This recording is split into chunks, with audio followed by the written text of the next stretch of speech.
Felipe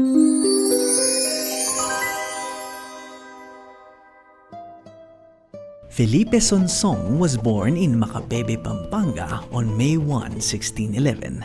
According to Jesuit records, he was diligent in obeying the commandments and displayed an extraordinary devotion to Our Lady. He wore the brown scapular of Our Lady of Mount Carmel, a symbol of his deep commitment and faith. As Felipe grew older, he married and chose to live a humble life as a farmer inspired by Saint Isidore the Farmer.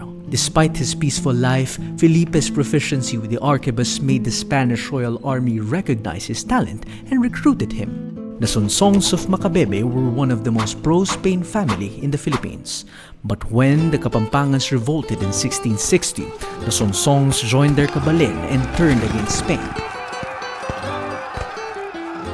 The pro-Spain Sonsongs joined the Kapampangan Revolt of 1660, led by Francisco Maniago. When the revolt failed, Francisco Maniago was executed. Traumatized by war, Felipe returned to Macabebe to start a new life and go back to farming.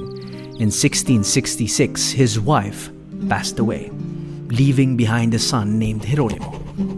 Felipe resolved to seek a place of retirement where he could serve God with ease and freedom.